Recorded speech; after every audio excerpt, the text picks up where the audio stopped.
We now have a panel with three excellent talks. They are kept fairly short, 10 minutes each, and following the three, excuse me, you have to cut down. So following these three talks, we will have a general discussion, so any questions that may have rolled over from the keynote this morning, you may be able to take them up again in our general debate. I will present the three speakers now, and then they will take the stand in succession. Our first speaker is Claire Fox, Director of the Institute of Ideas. She is the founding director of the Institute. She is a well-known and often very controversial contributor to the public debate. She is regularly invited to comment on developments in culture, education, politics, and the arts across the whole range of media outlets, including as a regular panelist on Radio 4's The Moral Maze. Claire Fox is famed, some may even be known as infamous, for her libertarian views on free speech. In 2000, she founded the Institute of Ideas in the same spirit to challenge established orthodoxies and stir up intellectual life in the UK. Every year, the Battle of Ideas Festival, which she convenes, does exactly that. She's a member of the European Cultural Parliament and sits on the advisory board of the Economic Policy Centre. Our second speaker is my colleague and good friend, Dr. Mary Hilson, from UCL Scandinavian Studies. Dr. Hilson is a senior lecturer in Scandinavian history at UCL's Department of Scandinavian Studies. And she has been a visiting researcher at the Center for Nordic Studies, the Renvall Institute, Helsinki University, where she was also attached to the Nordforsk Center of Excellence on the Nordic Welfare State, Historical Foundations and Future Challenges. Directed by Klaus. Directed by Klaus. She is the author of The Nordic Model, Scandinavia since 1945, translated into several languages, including Chinese, am I right? No, Korean. Korean. And Political Change and the Rise of Labour in Comparative Perspective, Britain and Sweden, 1890-1920. In 2012, she co-edited the volume Cooperatives and the Social Question, the cooperative movement in Northern and Eastern Europe. Dr. Hilson's current research project is concerned with the consumer cooperative movement in Scandinavia, Britain, and the rest of Europe during the first half of the 20th century. And our third speaker is another of my colleagues and good friends, Dr. Uta Steiger from the UCL European Institute. Dr. Steiger is Deputy Director of the European Institute and a teaching fellow in the UCL Department of History. Uta's research concerns the role culture plays for citizenship and democracy, both in political thought and policy developments over the course of UK integration. She has published on the conjunction of culture and citizenship in European policy discourse and the role of cultural practices for public discourses on contested urban sites. The latter also led to a co-edited volume, Memory, Culture and the Contemporary City, from 2009. Most recently, she wrote a chapter on the historical policy context for the European Capitals of Culture programme, which appeared in the anthology The Cultural Politics of Europe, 2012. She has contributed to and co-edited several policy reports for the European Commission. And Uta became a Fellow of the Royal Society of Arts in 2012. So these are our three speakers, and I will give the podium to Claire Fox. Thank you very much for coming.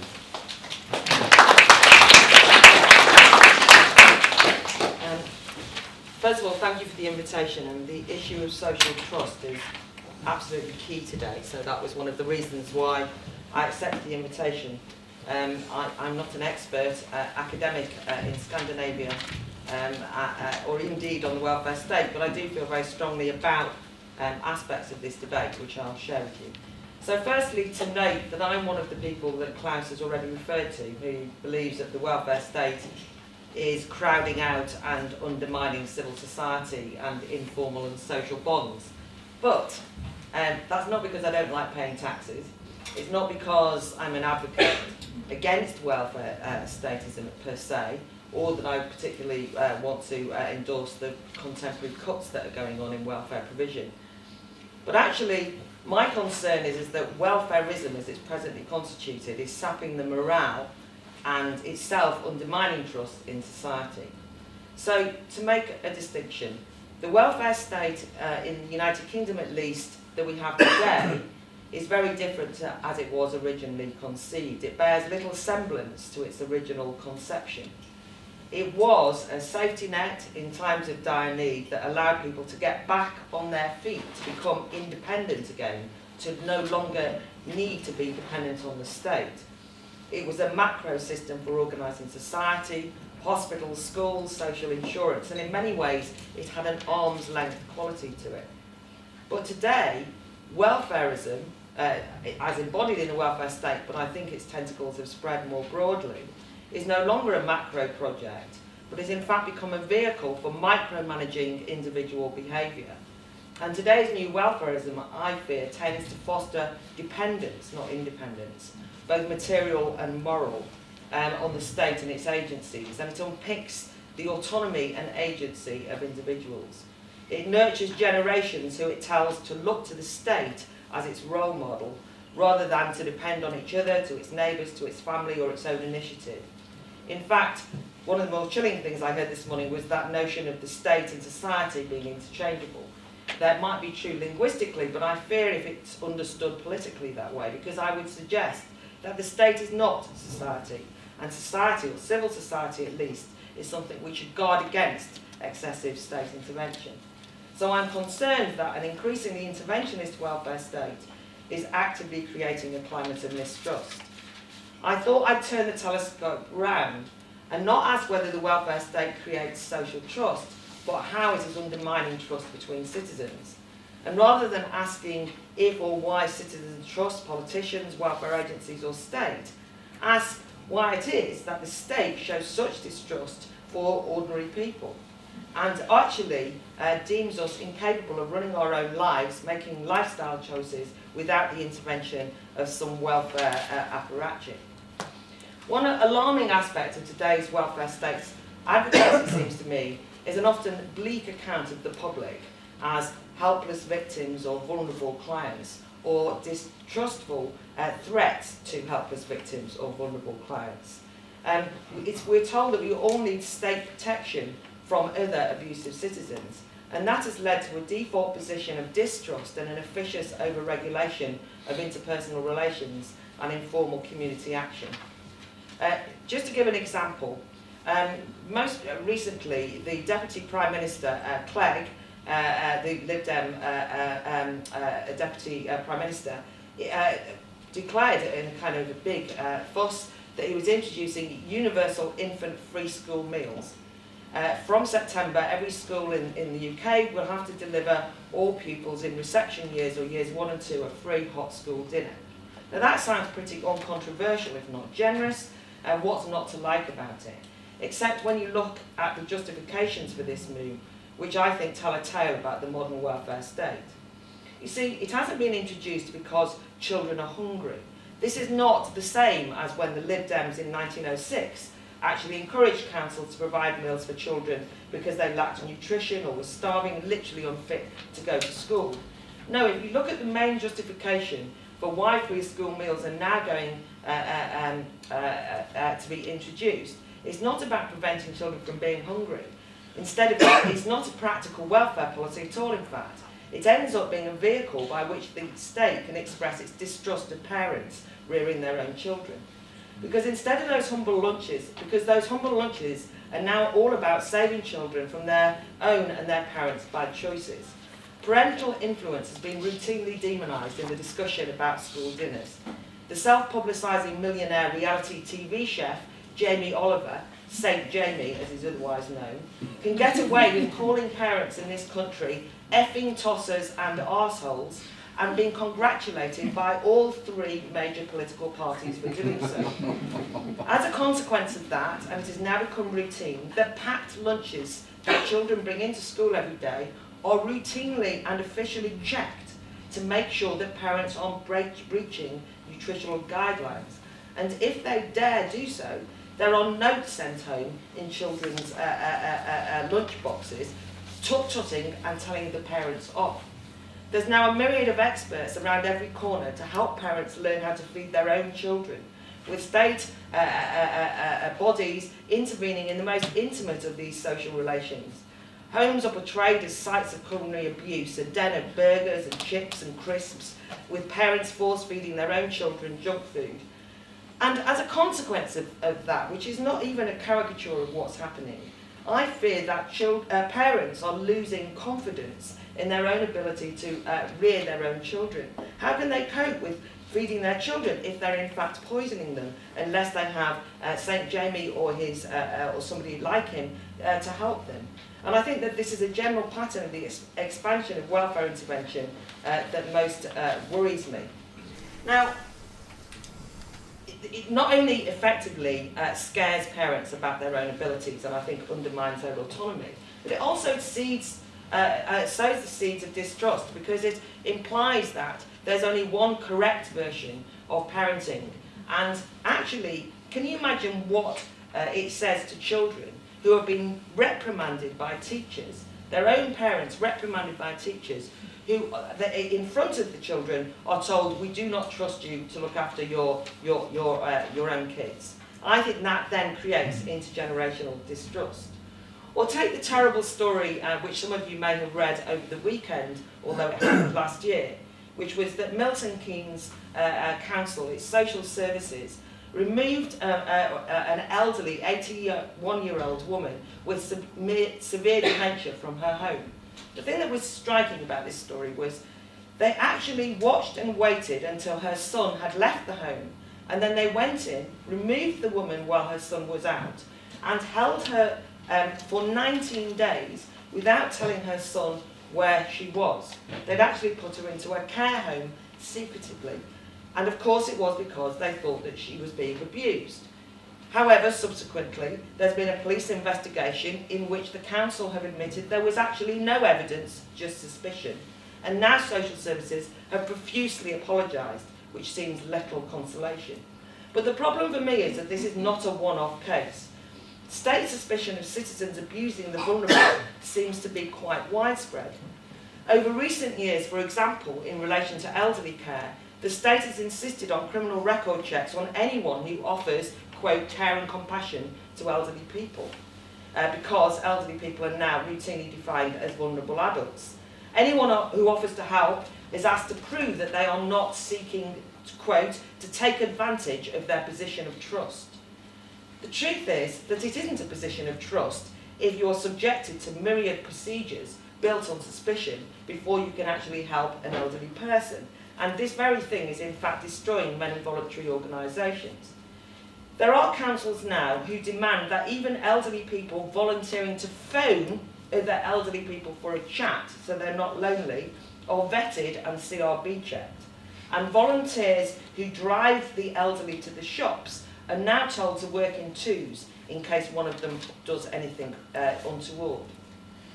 We can see that this is an issue in child protection, which was once a discrete targeted service, but now encompasses widespread surveillance of any adults who work with children formally or informally, and again has led to the invidious vetting and CRB checks, which have already, which have actually created something of a scandal in this country, and although they've promised to roll them back, actually they still exist as strong as ever.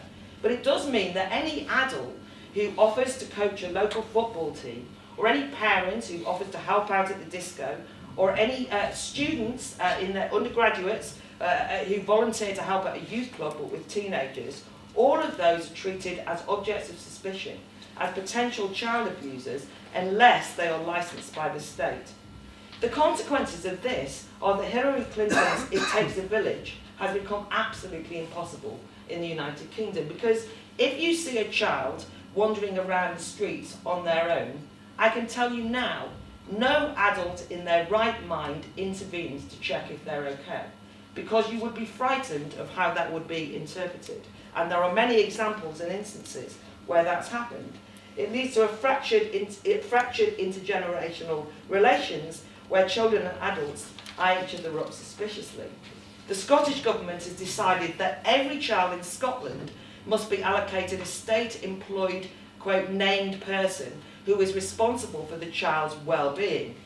These blanket measures will operate regardless of whether welfare concerns exist.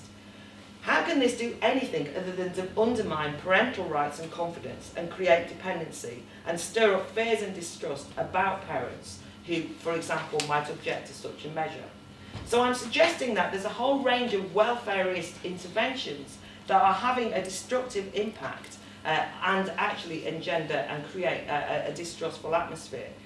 Actually, the issue of children reminds me of childcare institutions, which are now mired in risk-averse bureaucracy, where changing nappies or applying sun cream, or in fact even giving a child a hug, has to be logged or is avoided at all costs for fear that it will be misinterpreted. And most childcare institutions and welfare institutions that work with children now have very strict no-touch policies, which seems to me to be both inhumane and, again, institutionalised mistrust. I think this institutionalised mistrust is damaging the social bonds of how we relate to our neighbours in our neighbourhoods as well, and is affecting whether we take responsibility for what happens in our communities.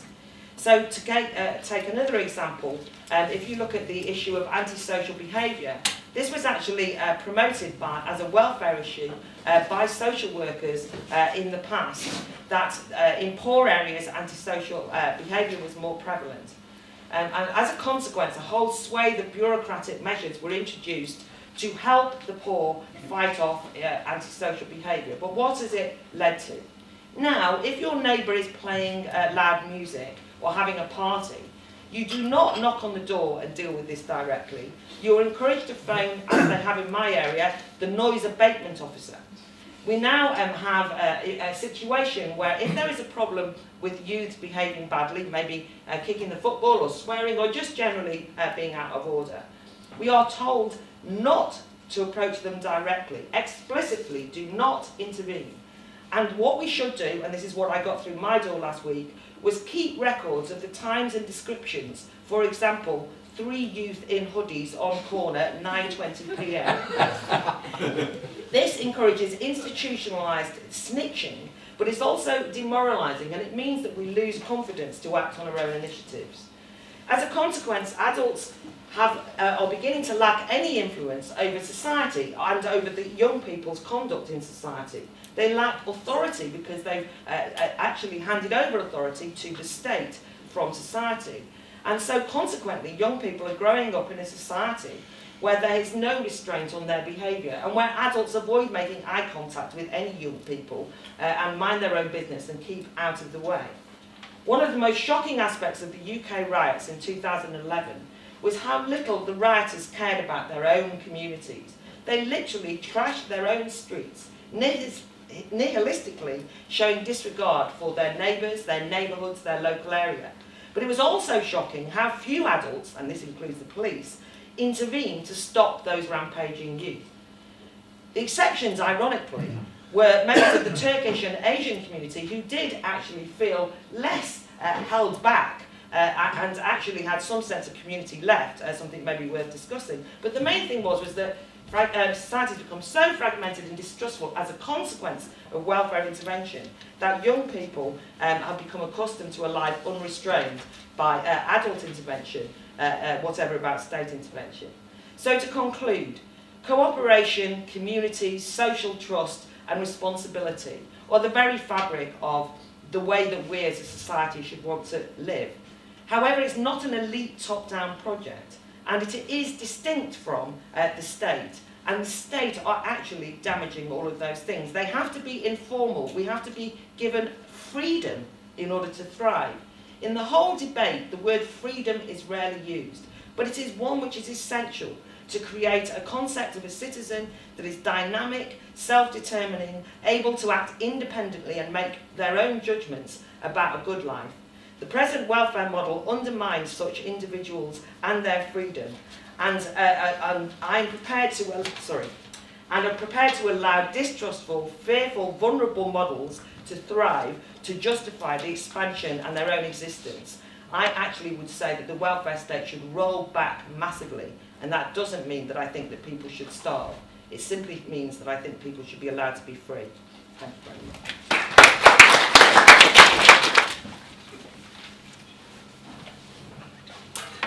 So, thank you, Klaus, for your talk, and thank you for the invitation to join the discussion. I I suppose I'm coming at this from a very similar direction to Klaus Peterson. I've had the honour to be part of, in a more modest way, the major research project of which Klaus has been a co-director over the last few years, which Jakob mentioned, and that's the Nordic Welfare States Historical Foundations and Future Challenges project, funded by Nordforsk. And I've been working as part of that, as many researchers have. And there has undeniably been a bit of a historical turn in welfare state studies over the last decade or more. What this historical perspective has done is, firstly, that it's helped to take us beyond the ideal type of the universal social democratic welfare model.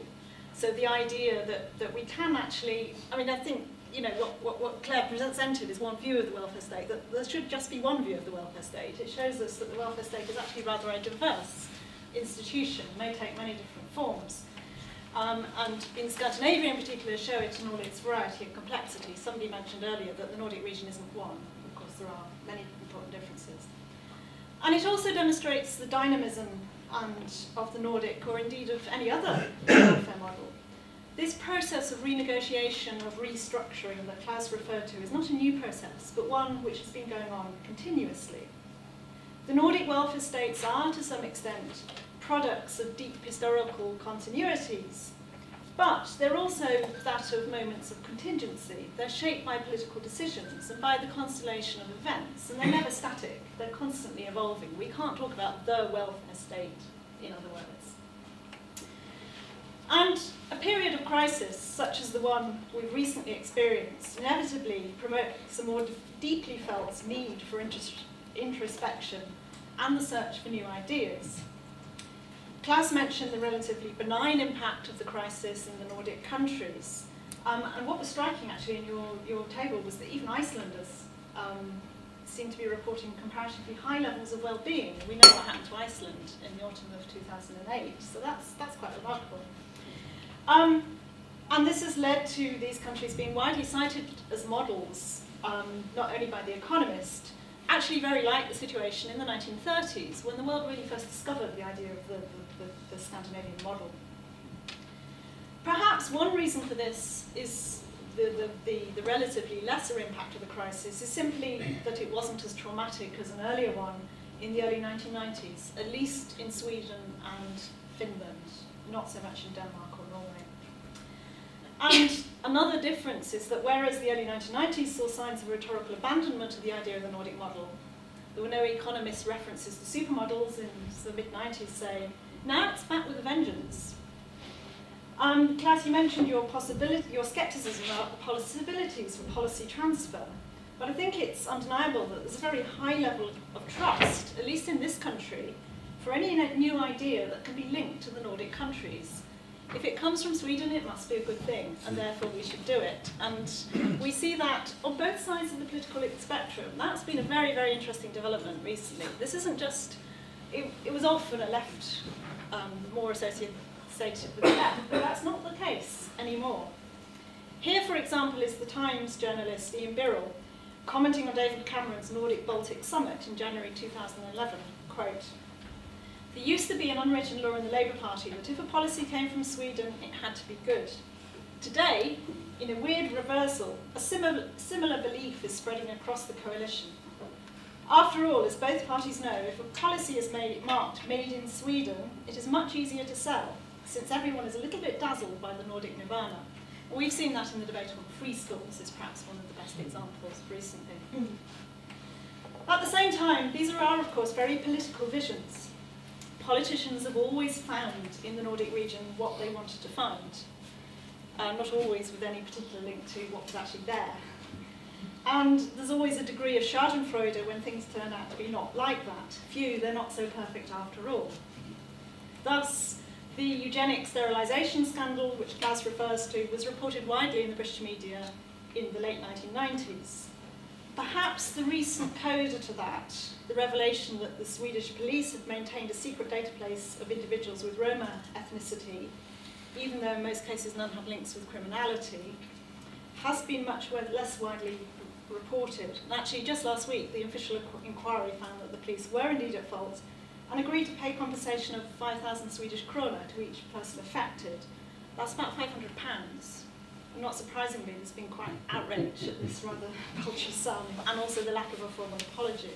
So there are still things going on there. What are we to make of this? Well, obviously it's a very serious matter, and I'm not claiming to be an expert on it. I've not looked into it in much detail. But it's possible it will come to have a similar impact on the Swedish police, perhaps, as the Stephen Lawrence case had on the Met, who knows. But of course it can't be overlooked in any discussion about social trust. The Swedish media carried poignant stories about elderly individuals who had already received compensation for being sterilised involuntarily. There wasn't actually any overt racist element in the Nordic eugenics legislation, but we do know that some minority groups were disproportionately affected in the statistics that we have. At the same time, I'm generally rather sceptical of narratives of national exceptionalism, and I'm cautious about putting the Nordic welfare states on a pedestal, but at the same time I don't wish to demonise them. Eugenics laws were passed, exceptionally in a European context, in the 4 mainland Nordic countries in 1934. And this is partly due to the religious homogeneity that Klaus mentions. There simply isn't a Catholic opposition, which was very important elsewhere. But eugenic ideas were very widely discussed at this time across Europe and North America. They were often promoted by voluntary societies, and they weren't at all shocking for many. The Nordic countries, as Klaus has shown in his own work, are the products of the transnational flow and exchange of ideas in different historical periods. So there's nothing, there are distinctive things about them, but there are also, it's very important to see them in that wider historical context. What the eugenics scandal does do is perhaps remind us of the need to qualify the idea of homogeneity and the lack of historic cleavages in the Nordic countries. And I think this is important, otherwise you risk perpetuating the idea, and it's obviously one that carries some political clout at the moment in European election campaigns across Europe, that trust and solidarity are only possible in societies that are relatively homogeneous. It's undeniable that the welfare chauvinism of parties like the Danish People's Party, like the True Finns, has made quite an impact over the last decade or so. Even though these parties have not been formally part of government, the idea that welfare should be limited to certain groups, that there are contributors, there are beneficiaries, that has maybe an ethnic dimension to it as well. And even the language that's used to talk about them. Why are we talking about Danes and immigrants, for example? When we explore social trust, as we do now, we often seem inevitably to turn to the Nordic examples, but I wonder if we should also perhaps consider societies that have a direct experience of building trust against the background of pluralism and diversity that has often resulted in social conflict. In other words, why don't we look beyond the usual suspects? And there are many examples, none of which are perfect on any social indicator, but nonetheless may have some things that are important. One thinks of South Africa, for example, but in no means a model society in terms of its welfare indicators. But we're barely 25 years after the end of apartheid, and there's been a lot of strides towards social trust there. Northern Ireland, another example of sort of work to overcome conflict. Malaysia is often cited as sort of very diverse democracy.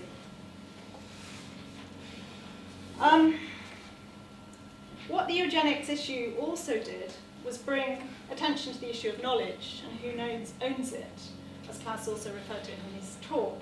And in one of I think Jakob mentioned your book with Åsa Lundqvist, In Experts We Trust, on the Nordic welfare states. And of course it's a good title. The welfare state as we knew it in the mid-20th century at least rested partly on the notion that the doctor, the psychiatrist, the teacher, the social worker, even the university professor, knew best and could be trusted to make decisions in the best interests of many. The welfare state rested on a social hierarchy that had its roots in much earlier ideas about class and social order. And as the Swedish historian Lars Magnusson has noted, writing about the Swedish welfare state, my rather free translation, people no longer want to stand cap in hand and gratefully take what's offered to them. They have demands both of the services that are offered to them and the way in which they're treated. It shouldn't be forgotten, though, that these are decisions that were often resented, even if those resenting them were too poor or marginalised to challenge them. But, in answer to Claire, the universal welfare state often was welcomed as a means to overcome the legacy of the welfare provided by well-meaning, but nonetheless rather paternalistic voluntary associations. The idea that you give out a tea in return for religious instruction, or whatever, and to try to that sort of universe, that the state is the only institution that you can actually trust to deliver these things in a universal way that's for all citizens. Whether it really happened, recent research has qualified the notion of the universalist welfare state, showing, for example, how it's centred above all on the figure of the male wage earner. But we have seen a profound change in this and a willingness to challenge this, and that's both a challenge but also an opportunity. For example, and Claire talked a lot about children, but we take seriously and trust the voice of the child who says she's been abused, for example, which we may not have done in earlier generations. The self-reflexivity that Claire's mentioned is important here. As researchers on the welfare state, whom are we creating knowledge for? What's its purpose and how should we disseminate it? As my last point, I want to say something on civil society and cooperatives, because my other main research interest is cooperation. Now, co-ops have been in the news in this country for all the wrong reasons recently, unfortunately. The once mighty co-op is now suddenly, like many other large national institutions, like Parliament, BBC, like the banks, like the police, yet another mired in allegations of scandal and incompetence and all sorts of problems. And many cooperative bank customers, including me, were happy to trust the bank's assertions throughout the financial crisis that they were different to other banks. And that trust has been destroyed in the last few months, or at least it's been undermined. But the cooperative model as an ideal type, I think, is still very interesting when we're talking about the search for ideas and looking to models, and we talk about the Nordic model as an ideal type. In practice, cooperative businesses also seem to be flourishing in many parts of the world. So much so, in fact, that the UN designated 2012 International Year of Cooperatives in recognition of the fact quite a lot of them had survived the financial crisis really very well. Meanwhile, there's new work in biology and evolutionary anthropology. I think this came up earlier in response to a question from the floor. That's raising interest in the idea of a cooperative gene, that we're naturally disposed to be altruistic, not competitive. But going back to the point that David Napier made in his introduction, are cooperatives founded on pre-existing networks of solidarity and trust, or do they help to create them? And that remains the dilemma here, too. The crucial question for co-ops, as for other institutions, often seems to be one of scale. Cooperation may flourish best among smaller groups, but does it still work? And if so, how does it work when you try to transfer this to a larger scale? The possibilities of new technology for voting, for member year information, for scrutiny, suggests in theory that this ought to be possible, but we're perhaps not quite there yet. And thinking about that further, does that imply then that there is an ideal scale for social trust and solidarity? It's often noted of the Nordic countries that they're small. 5 million in, give or take, a few in Norway, Finland and Denmark, double that in Sweden. I'm not sure about this. I'd share Claire's reservations on this point about the problems of these interesting experiments, initiatives at municipal level, relying on civil society, but the problems that they bring with them. Communities have to live alongside other communities. And if there is an us that's organising all these actions, there is inevitably, you're going to create a them on the other side of town. And here, actually, we can turn to another Scandinavian example. Jakob can help me here as a literature expert, but the Danish Norwegian writer Axel Sandermoser and his concept of Jantelagen from his 1933 novel, which I don't think is translated, is it? Often used, though, this idea of Jantelagen, often used to invoke the stifling and intolerant nature of small town solidarity, of the inward-looking village where everybody knows each other. And personally, I'm going to put if I put my sort of cards on the table as well, I'm struck by Tony Judt in one of his last books before he died. I've forgotten the name of it now. Ill Fares the Land. Ill Fares the Land, thank you.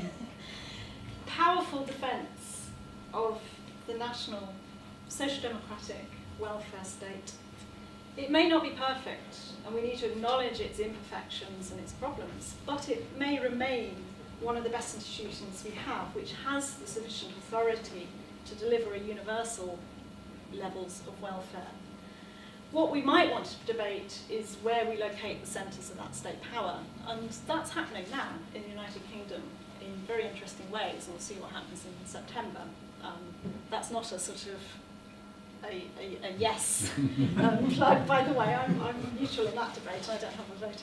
I don't live in Scotland anyway. But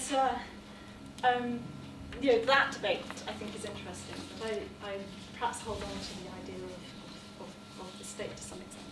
Thank you very much.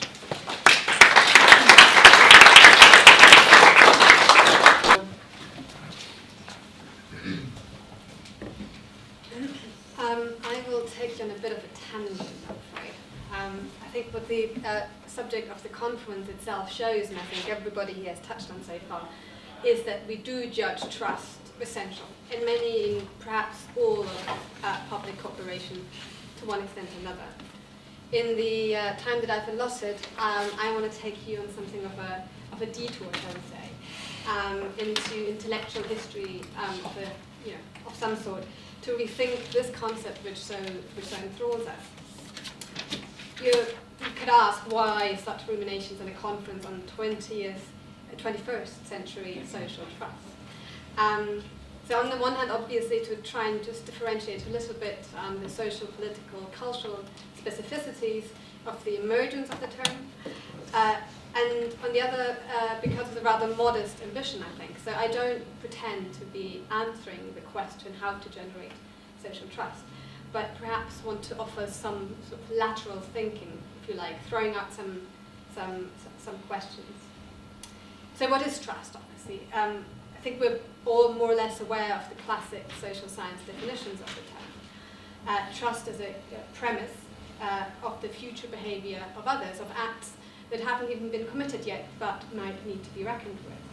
In Georg Simmels' very kind of appealing turn of the phrase, social trust is a hypothesis that occupies the middle ground between knowing and not knowing. It's a middle ground, of course, that's become ever more difficult and has vastly expanded with our differentiated societies. Classically, Niklas Luhmann said, trust is above all a way to reduce the immense complexity of modern life. In such a world, somebody else, Robert Putnam, has also said, networking organizations and social institutions play a crucial role. They allow us to reduce uncertainties and risks and to stabilize trust and perhaps even trustworthiness amongst others. Some have even gone so far as to say that those institutions now render trust unimportant today. Whatever our positions, I think classically there are two axes of trust. One is vertical, i.e.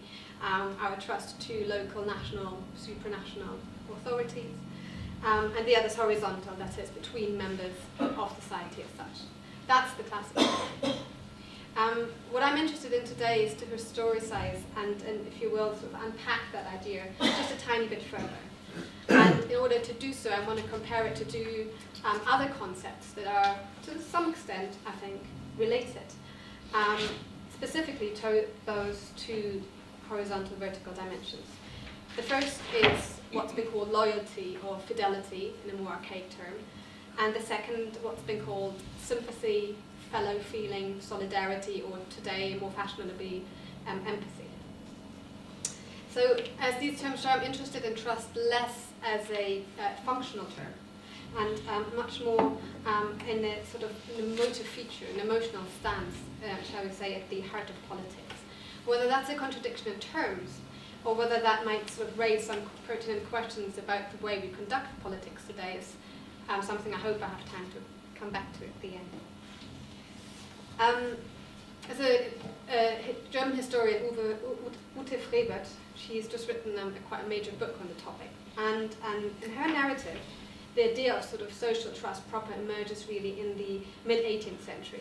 It goes hand in hand, that's relatively easy to understand, a kind of decline of trust in God, which had hitherto been the sort of fundamental, for Luther certainly the only legitimate kind of trust that there was. It's a world dominated by religion, it's a world dominated by insecurities and risks that are very hard to control by us humans. So in the course of the Enlightenment, new secular convictions center the focus on the individual, the rational individual, where possible, as the measure of all things.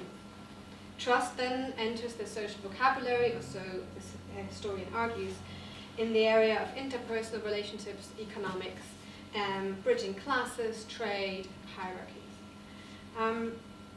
Now, she traces this specifically through the development of the encyclopedia as itself, a sort of invention of the 18th century, and therefore misses out on some sort of literary or other kind of social ethical writing of the time. They would, however, largely corroborate her account. Trust, which itself is not considered a classical virtue, enters the cultural imaginary of 18th century Europe through the idea of friendship. It's a cornerstone of the cult of friendship, if you will, that was celebrated, for instance, in Schiller's sort of, 1798 ballad, The Hostage. In poetry, in ruminations of officials, or in practical spiritual writing of some kind, trust is central to virtuous social relationships, but it's also already meant to inform good governance. However, when it comes to politics, properly speaking, it was Britain, of course, that was ahead of its European peers. It's already in the early mid-17th century that the British philosopher John Locke describes his government of trust as a very close relationship between what was obviously a very restricted circle of citizens and their representatives in Parliament, with a comparatively reduced role for the monarch. Fides, which has been translated as the duty to observe mutual undertakings and the virtue of consistently discharging this duty, was, so Locke, the bond of society.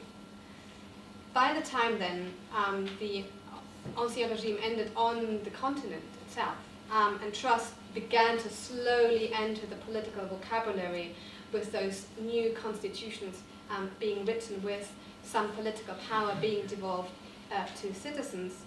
It was here in this continent, on this island, shall we say, that Edmund Burke spoke of virtual representation already, saying Parliament in some sense now represented virtually the whole of British society in a communion of interests, as he called it. In the narrative that we've been following so far, then, trust is already at the emergence of parliamentary democracy in one way or another.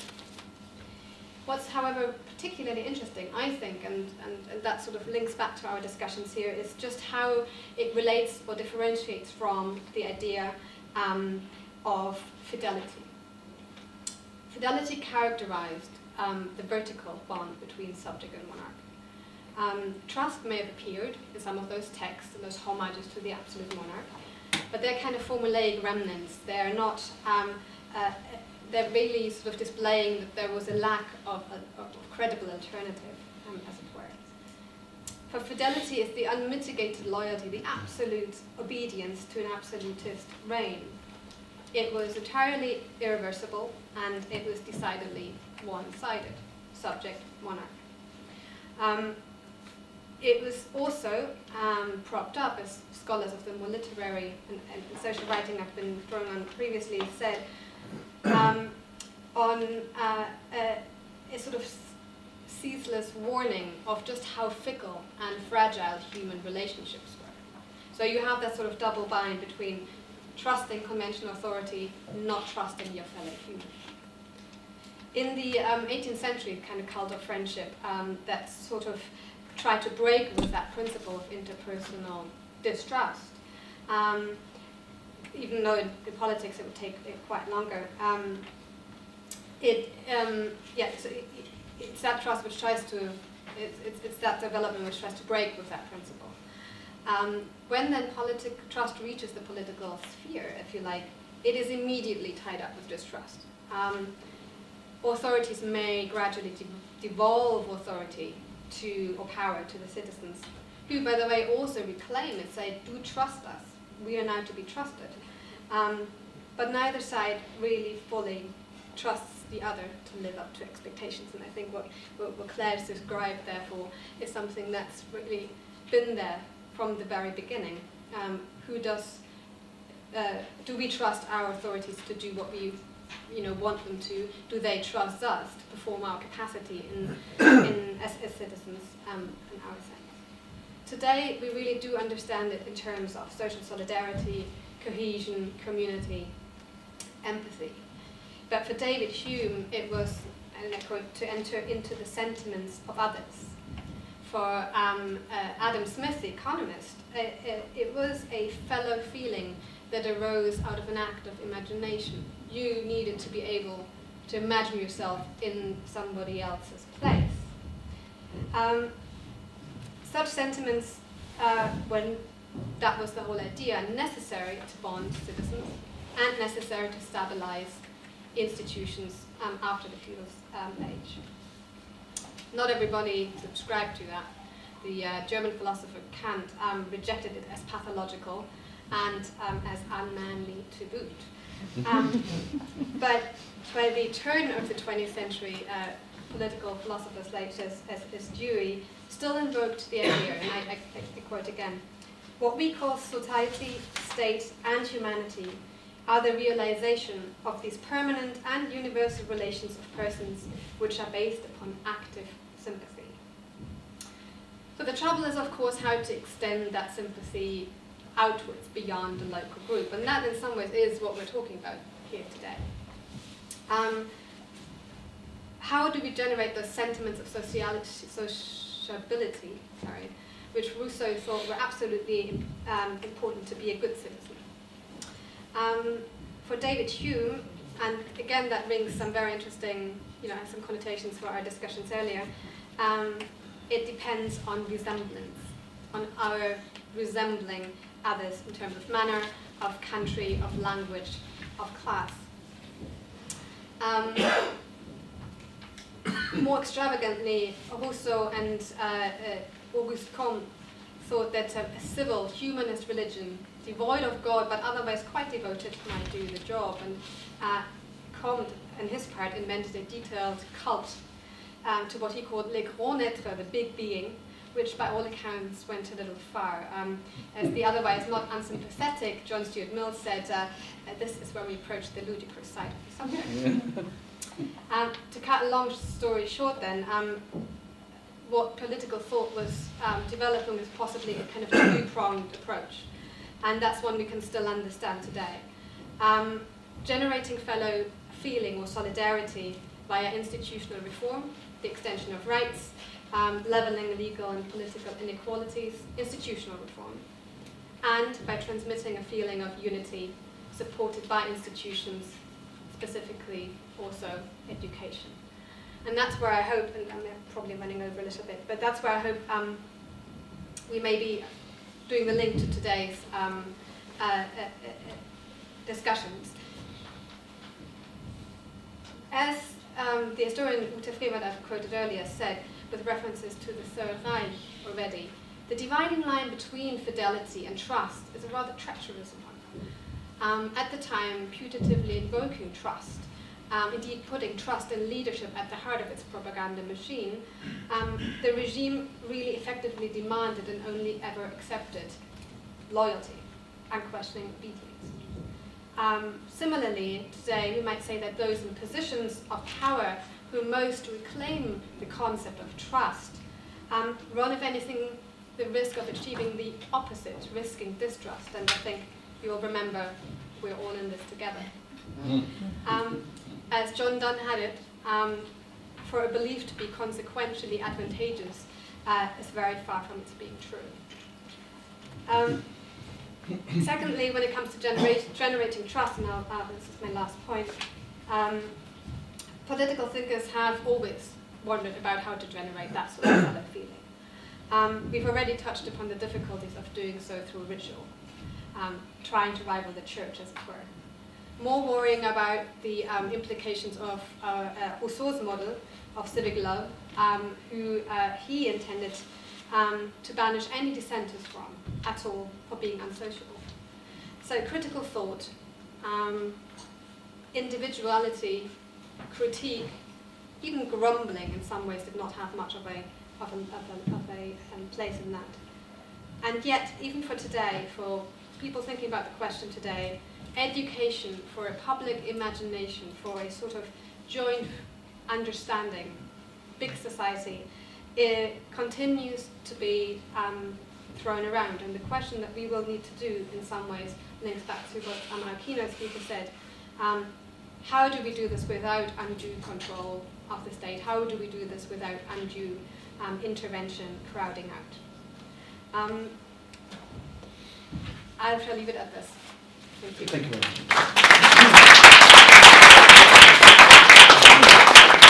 Of course, I don't want to hold you back if you have something you want to say before we open the floor. I would have a shot at your kind of critique if I can, because I think there's some paradoxes you avoid. First of all, I guess to some degree you're blaming the victim, and because so I mean this is well, the issues you raise have been debated also in Denmark and Scandinavia. Of course, we even had the school meal thing, where the state actually ended up backing away because there was too much protest and riots among mothers who wanted to make the healthy food themselves. But first of all, I mean, I think you also have to understand the welfare state as getting people away from the social control of society. I mean, Mary mentioned that. So if you look at that, there's some, I mean, really detailed studies of historically of philanthropic movements in the late 19th century. And I mean, if you look at what they did, they came into the people's houses, inspected them, and considered if they were worthy or not worthy of receiving help. I mean, the elements of micro control and micromanagement in that was, I mean, really, really strong. And it's quite interesting if you look at some of today's debates about how people ought to behave in order to be effective citizens fitting the competition, international competition and so on. I mean, this resembles to a very high degree the arguments made by these kind of priests in the late 19th century. And then I think there's also a brutal irony that this micromanagement seems to have been exploded in the exact same period where you have neoliberalism have been attacking the state. So it seems to some degree to be related to this kind of sundown, like this struggle with the state and the critique of the state. So the neoliberalist critique of the state have ended up with kind of much more micro control and micromanagement because they're suspicious vis-a-vis the state. So there are some ironic, yeah. Can I make quick, very quick? Please take your time. No, very quick, because I do. First of all, I agree with you about the 19th century philanthropic model, which is why I don't hold it up as a model, and which is why I made the point that I was a supporter of welfare state, but not the welfarism today, which imitates the 19th century paternalism, patronising, and you know, the inspection into homes that used to go on is precisely what the state does now, which actually the welfare state, in its universal guise, avoided doing. It tried to avoid that. So what I'm saying on the neoliberalism point, I really think that slightly doesn't work because all of the people who are the most, I think neoliberalism as a concept is overused all the time at the moment by the left to everything that they don't like is a neoliberal problem. The thing which I just think in general, but the one thing I would say is that those people who are most into micromanaging are those who are most antagonistic to the neoliberal model. And the irony of the rolling back the state is that despite the big society model, which the government in the present UK government in a way came in and said the state's too big, we've got to get out of everyone's way. It sounded a bit like what I was saying in a way. And despite that, they have massively expanded the paternalistic intervention side. That's what's so ironic about it. They might be doing the bedroom tax and making cuts on libraries, but in every other sphere, and there are huge kind of quangos, they said they were going to burn the quangos, but there's more of them setting up every time I look. and they're all about intervening in people's lives. And I think one of the things is that politicians feel that they have nothing to say to anyone ideologically anymore. They can't win the hearts and minds. The only thing they can touch us on is almost like on our day-to-day lives, almost like through scaring us. But it's kind of individual. It's that banal in a way. But it's the only way they feel that they can relate to us, in that kind of top-down, you need us. Because politically, which is the way they should relate to us, they've got nothing to say. Thank you, Dad. Thank you. I realized that I thought it was lots of hands and we should be up. Thank There you was. very much for a very stimulating afternoon, and there's lots of things that occurred to me from this. But I just tried to raise a couple of them quickly. First of all, the last speaker mentioned education a couple of times, and I wondered if, because this is primarily an initiative of UCL, if there's anywhere where children, either primary school, secondary school, can begin to be exposed to ideas like these about citizenship and so on. What is there at the moment, because my children are long out of school. And I'm really interested because this kind of discussion doesn't seem to take much space. Secondly, I'm a little bit surprised that only in passing that something that hasn't been mentioned, which is values. You know, this whole area is so value laden, yet the discussion seems not to hardly have really touched on values and I mean core values. The next thing is the trust between politicians and citizens and so on. What it seems to be happening to me is that the whole idea of outsourcing services and contracting out, there seems to me to be a situation where politicians really are just responding to whoever has the most power to influence them. And if it's big finance, then they find a way where big finance write the rules and then they sell them as something acceptable. And it appears to me, I'm involved in volunteering in mental health. It appears to me that lots of chunks of public services are being contracted out, or whatever term one wants to use for them. And there's a group of people, a class of people who are getting really rich off of it. Whether it's old people's homes, or mental health care, or some services from hospital services, lots and lots of things, translation, prisons, lots and lots of services. And if you have the inside information to set up the equivalent of a Capita or A4E or G4S, and you've got the right contacts, you can then write the rules and be in on it. And that feeds heavily into the growing disparity between the haves and have-nots, and you're either in the group that know or don't know, and all the other things matter a lot less. And I won't go on, but those are the kinds of things that I think I haven't heard anything about here.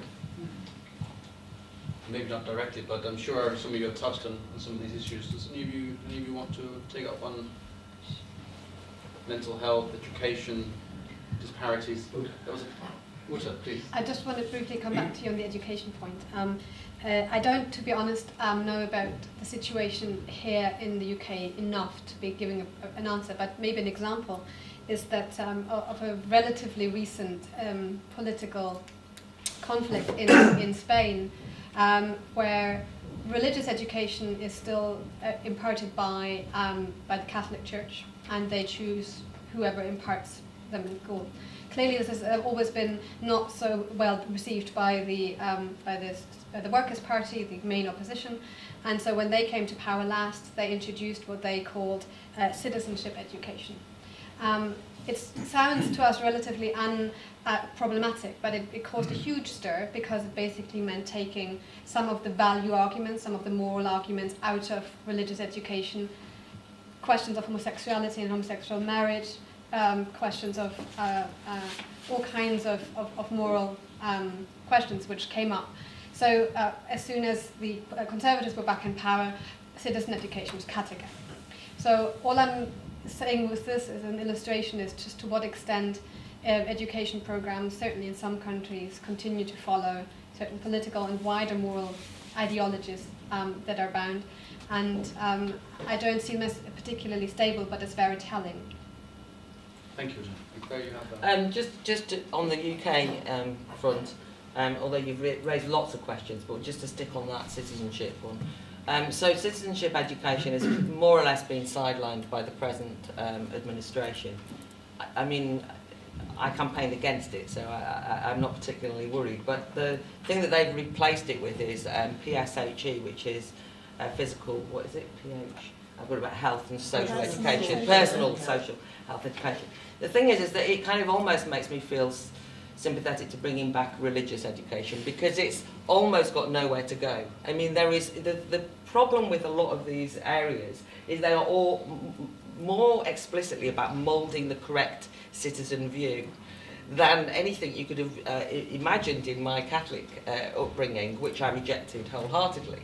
But, you know, at least when we were kind of talking in Catholic education about, you know, sex reform, marriage, homosexuality, any of these things, there was a row. You dare not row in your PSHE class, or you'll be expelled for, you know, breaking the multicultural etiquette. You know, you'll be done for homophobia and so on and so forth. You know, so there's only one answer. So it's not education, it's brainwashing, and it's very unhelpful, ironically. And citizenship, it seems to me, or rather, the role of education is to educate. The, you know, thousands of years of the greatest literatures, we've heard examples from you of literature, of philosophy. I mean, God, give them that, right, in the midst of it all. Then you can work something out. Sitting in a class that tells you what the answer is before you get anywhere, this is what you need to do to be a good citizen, the scary bit of the whole thing. And there's also this weird thing in education that's gone on, which is how can we force children to respect communities? You've got to respect everyone. I mean, I don't respect everyone, and I'd hope that none of you would respect everyone, because that would mean that we were indifferent to each other. I mean, I respect you if you earn it, you respect me if I earn it. I'm happy that you take me seriously enough to criticise me when I don't, you know, and so on and so forth. But you now have these things called friendship benches, and if you exclude people from friendship circles, it's deemed as bullying. I mean, one of the whole points of growing up is to learn discrimination. And I mean discrimination in the sense that you do not want to be friends with everyone. I mean, that would be mad. I mean, North Korea's got nothing on it.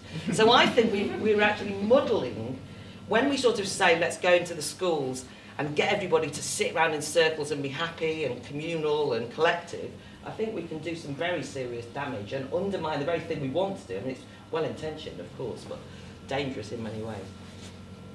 A lot could be said on education, Gunfig, folk high schools, but I think perhaps we should go. You don't want to give the folk high school lecture now.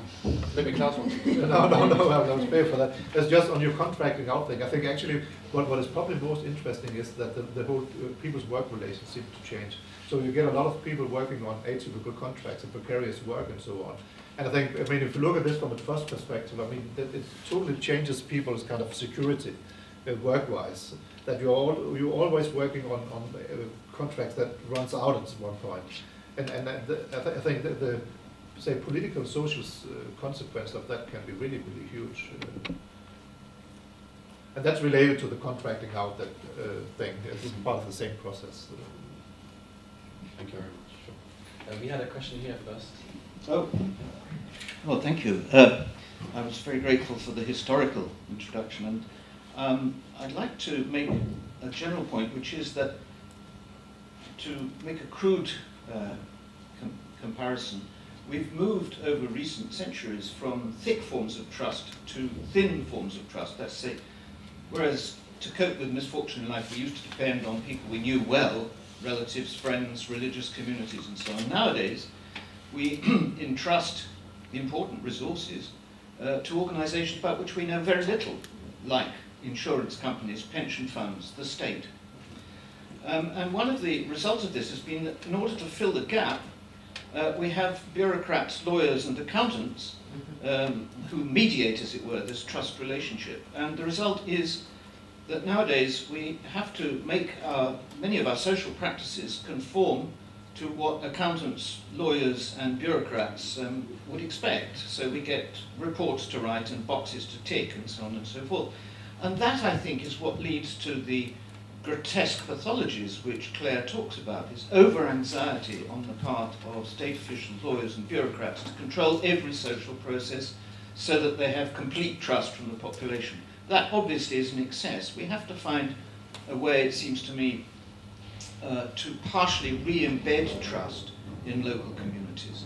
I think that's what both Uta and Claire were talking about, and I do think this is very important. It's a very serious problem, but it's one that we have to be conscious of. Overcoming, I mean, thin trust gives us processes which in many ways are more reliable, but it has very serious problems and pathologies of its own.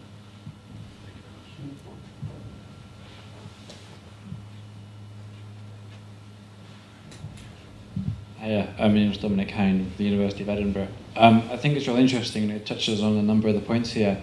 The way that Scotland was mentioned, and Mary was talking about sort of the divergency to an extent of Scotland and what will happen and the implications, and the fact that in Scotland there is, from the south maybe it looks quite statist, but it does sit halfway to Scandinavia in that the welfarism is around a consensual mandate and is cross-party, and there are high levels of support for it. And interestingly, Scotland has electorally rejected the kind of Labour organisational structure and the we know best attitude and the sort of nanny statism which people criticise, but has chosen to adopt a government that fundamentally believes and publicly restates its support for universal services and the kind of common bonds of civil society. And the thing that was said about named persons as a policy, I don't think it will work, but the reason it was introduced is because there was a desire on the part of government to put communities back in charge of taking care of people rather than the government doing it and social workers doing it. The reason it happened was because there's not actually the facilities at the moment in terms of devolved welfare legislation to do what many people want to do. So they're kind of having to do the best they can. But the really interesting thing about the referendum coming up is the way that it is increasingly becoming about how society views itself and those around it, and the competing communities of kind of the Scottish welfare nation and then the kind of UK urban working class, which the Labour Party keep pretending to. And it's a very useful way of actually understanding the political processes at the moment, which is this kind of not simply nationalism, but a striving to maintain some of the common institutions and the sense of commonality in society whilst moving away from a very old kind of left-wing, top-down approach to it. Can I respond to that? Yes, please. I mean, I completely disagree with you about the Scotland being non-statist. I mean, every time I only use one example today. I mean, usually on this topic, it's Scotland is my model of the horror. And, the Scottish government there is not a stone left unturned of life that it has not, got involved in. But they don't necessarily do it, from minimum pricing on, everything there, alcohol, public health. I mean, they really are the epitome of what people call public health fascists. But it's always done on our behalf, of course. I mean, nobody says we're doing this because it's always done to save the poor from themselves, as it were. And it's always done on our behalf. It's always done with that tone.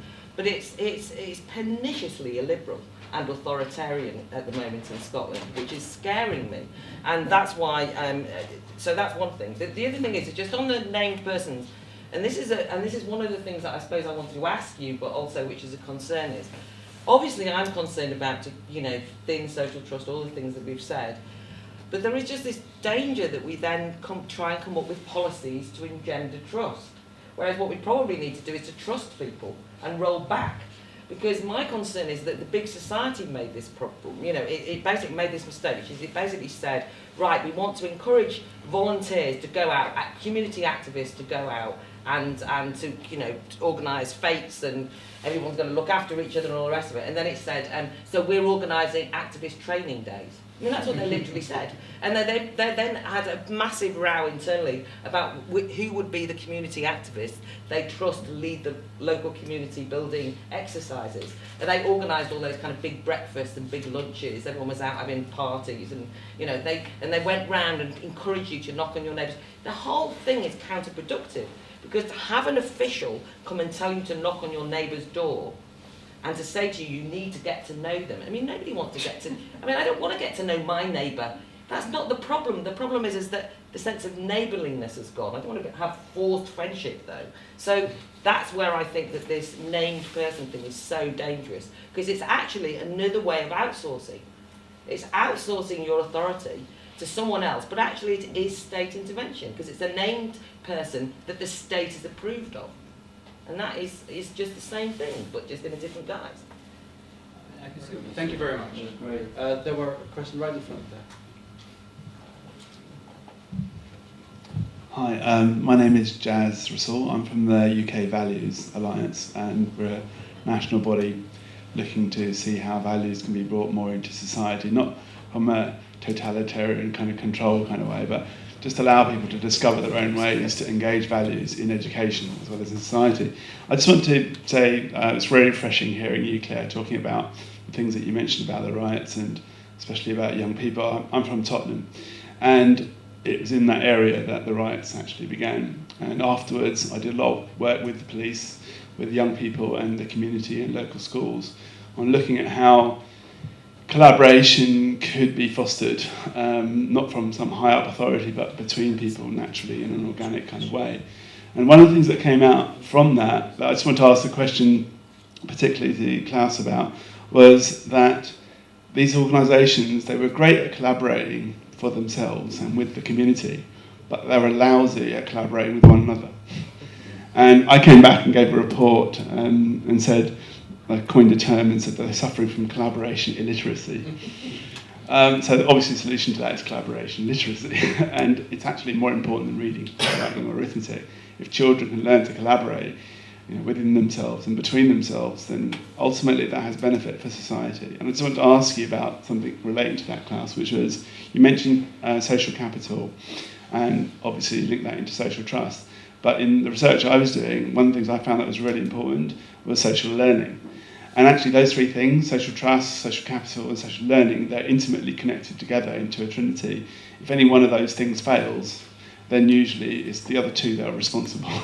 That's what we found. So I just want to ask you a question about that, which is, in all your studies and experience, what factors of people learning together without external intervention have you found have been really effective in contributing to social trust? Thank you. Over to the panel. Sure. I thought everyone was No, I mean, it was the general comment. I mean, some of these debates also, when you come, is quite interesting, because, I mean, I can simply not recognize this from the Danish debate. And I think it's maybe quite salient with that we actually had a value commission set down by the government. It's worked for, like, I think 1.5 years in total silence, and then it kind of just broke down, people left, and there was kind of no general agreement. So, I mean, I guess it's probably something saying also between different types of welfare states. That's, yeah, I don't know. I mean, the other thing about cooperation and social learning, I mean, I'm sitting next to you, so I almost dare not talk about it. So I guess, I mean, it's really difficult to I mean, you don't have social learning. I mean, this is a really new thing that you have that explicitly on the curriculum of children. I mean, now you have it in kindergarten to Jews. I mean, that's kind of resembles your argument. And it was a scary debate of this way of instrumentalizing childhood and so on. I actually agree exactly on that matter. That you have these detailed competences and explaining that playing with some stuff is good and some stuff is not good. And I mean, that was totally crazy. But I think historically, I think that this is stuff that had happened outside the controlled arenas, and I guess that gives you some a good argument that it's really important to have something outside. that is not controlled. The historical example, Denmark is cited very much as a really good example of this, that this development of voluntary organisations, and especially the agricultural cooperative movement, was also a school for democracy. It's where people learn how to run meetings, it's where people learn how to organise finances, it's where they learn how to debate with their fellow citizens. And right across the Nordic region, those are seen from about 1850 onwards, but especially 1880s, 1890s, as being really essential in all of that. But that's then and this is now, so I don't have any answers for the relevance of that, just to observe it, really. It was held up then as an example, and it often is now. And it's seen as kind of rather essential to the Danish, in particular, I'd say, story, even more than the other Nordic countries. Can societies return and reboot and relearn? We can't turn the clock back. No. But this is where the cooperative model is interesting, because one of the cooperative principles is this concern for education. And that cooperatives are institutions that are supposed to leave part of their surplus for educational ends. And there's a kind of practical education by doing. That if you run a cooperative, you learn how to manage a budget, you learn how to speak up at a meeting, you learn how to debate in forums, that sort of thing. Possibly a little, again, random thought, but I want to take this to the EU level.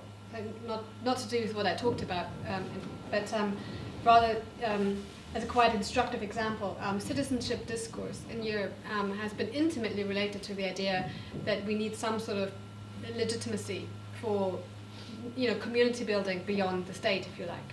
And it starts out relatively innocuous in the 1970s, perhaps even a little earlier, people talking about some vague form of European identity. But what is interesting is that if you follow the debate, sometime in the late 1990s, and certainly with the 2000s, what you get is a very new understanding of what citizenship means and what it should mean. So they changed the whole discourse register. Identity doesn't figure quite as much anymore, and it now becomes all about civic participation.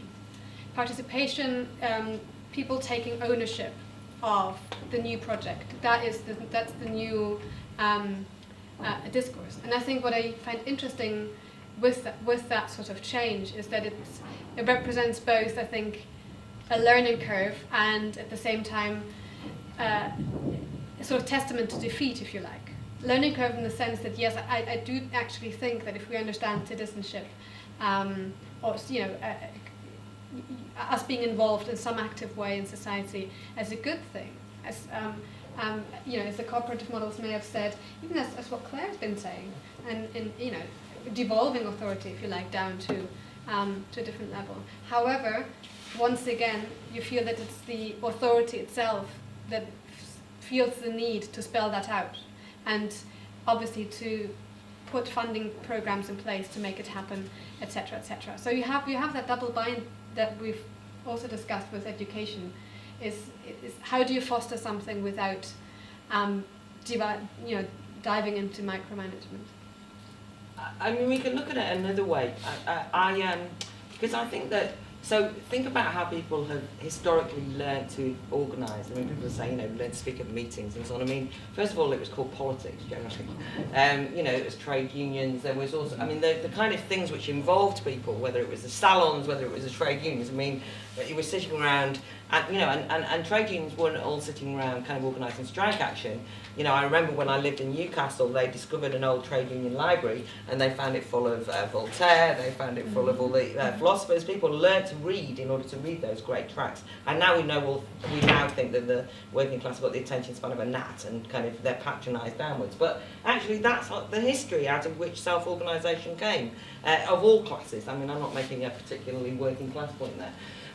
But many self-organised, but they also did things like they ran the Women's Institute, or they ran the local church group, or they ran the local nursery, or they ran, all of these things happened without, not with a state being completely indifferent, right? Not, they're running the local nursery, but really they're abusing all the children. I mean, I'm not suggesting that nobody takes a blind bit of notice, but broadly speaking, we trusted and assumed the best in each other, and people got on with it, and learnt themselves, and because the point you were making was, you know, often a lot of these organisations, then they don't get on with each other. But one of the things, you know, that's kind of, you can get, like you were saying, in Tottenham. I'm from Wood Green, by the way, so it's my kind of area.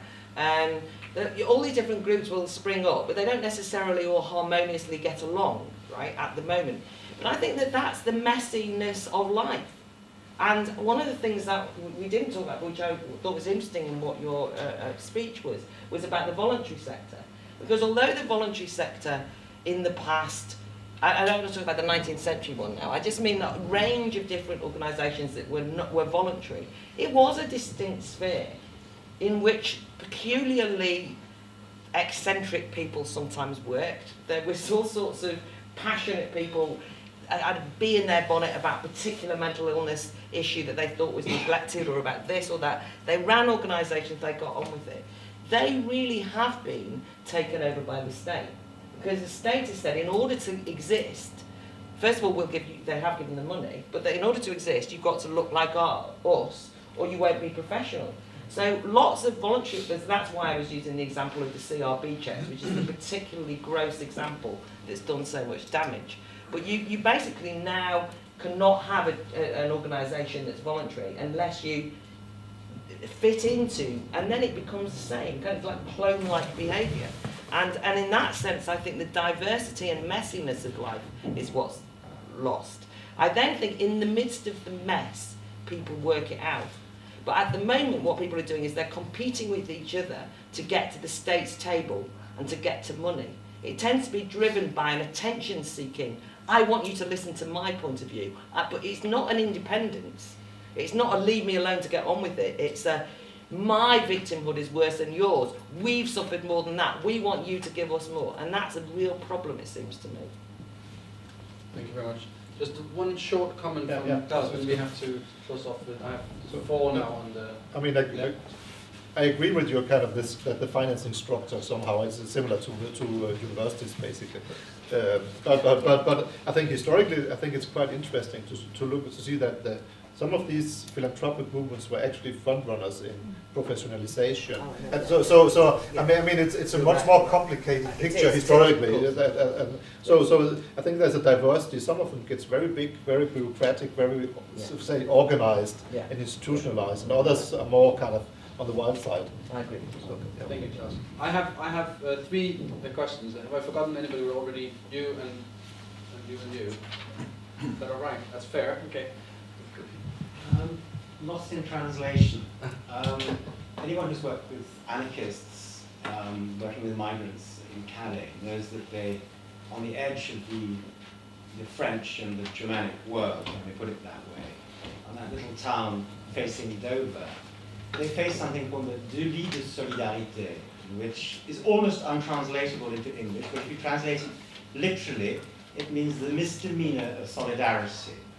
And as I listened to the historical explanations, I was struck, first of all, by the fact that although I can think of a translation for trust in Germanic languages and in Arabic and even in Babylonian, I can't think of an exact translation for it in French or in Latin. And I think that's interesting, which is not to suggest or even remotely imply any deficiency of political discourse in those languages.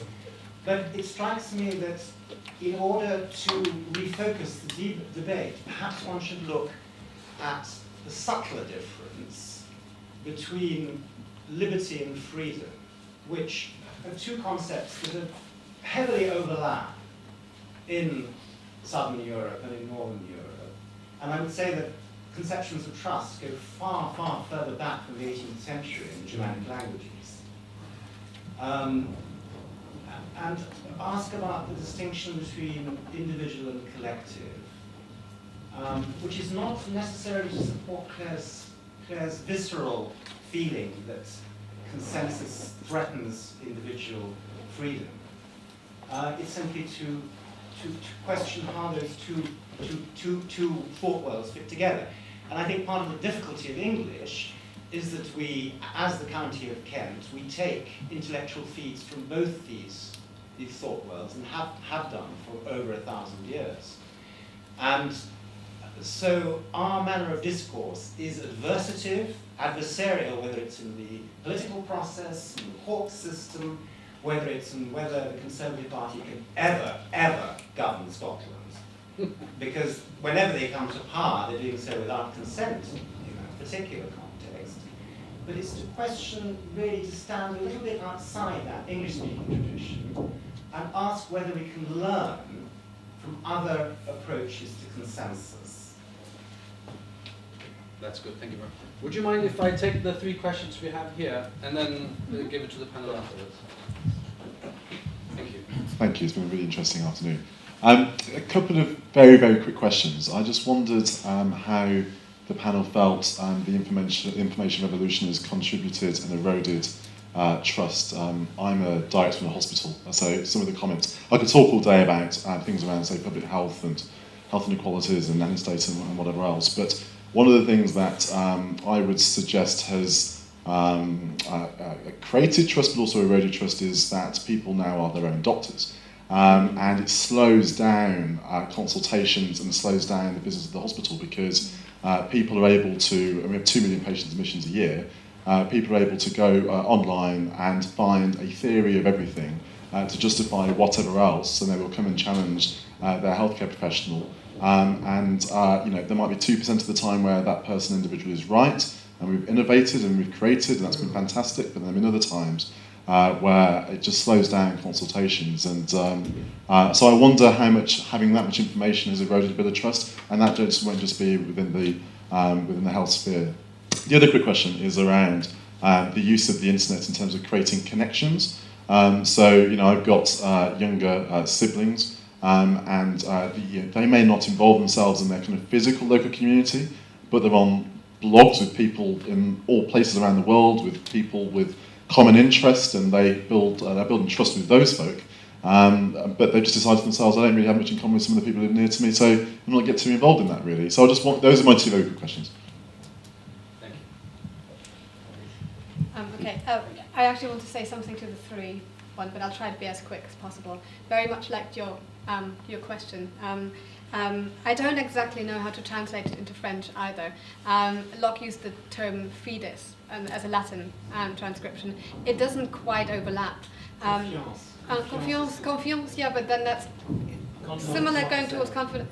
Believe that, but I think it's an interesting question about how every period, every time, phrases its own understanding to its the topic, and I think whatever Locke understood with trust isn't precisely what we understand with it.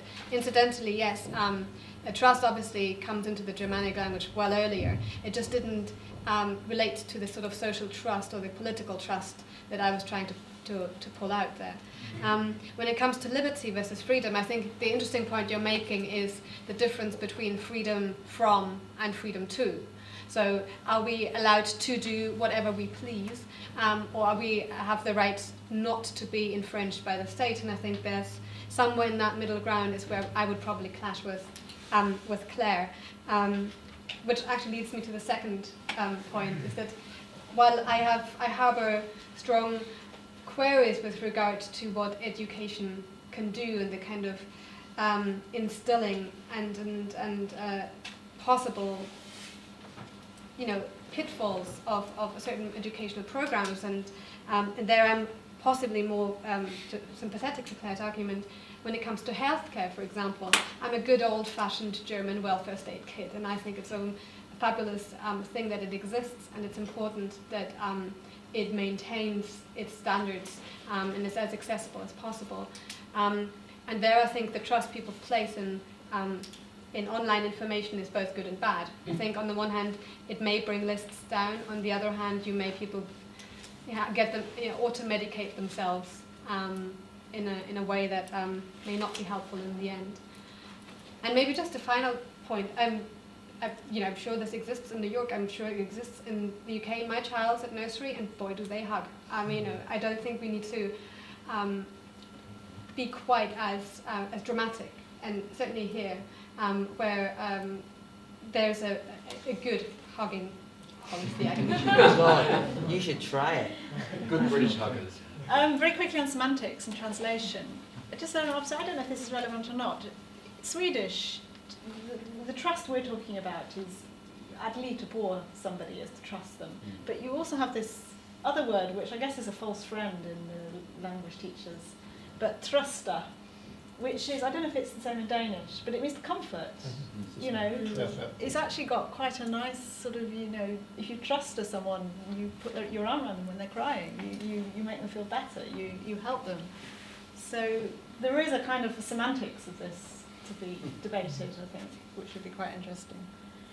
On public health, I think this is where I cited Tony Judt and his book Ill Fares the Land, and I think that's a really powerful argument that the state, for all its imperfections, when it comes to the distribution of scarce resources fairly, and people have to make decisions one way or another, you have to have that sort of overriding authority to do it. And that's I think, that's where I stand. Yeah, it's on the hawking business. I mean, I was just thinking, I mean, what is actually the problem? I mean, is it welfare state regulation or is it the legal system? It's the litigation and the cost of the litigation. Why do anything that would cost money when you're running on a very thin budget anyway? Yeah. Because I mean, this is. I mean, in Denmark, you will have to do something kind of, say, really improper. I mean, sexual abuse or something in order to get. Of course, I mean there's a fear. I mean, and I think that is basically a dilemma that is unsolvable when it comes to taking care of children. I mean, the balance between protecting children and some kind of, say, reasonable. To strike the balance. I mean, I guess this has been a debate in child welfare for 100 years, and I guess nobody really solved that problem. So I mean, in a way, it's kind of an unavoidable dilemma. But I mean, to me, it's more like maybe the legal system, but the welfare state regulation that is basically the problem. Lack of legal aid.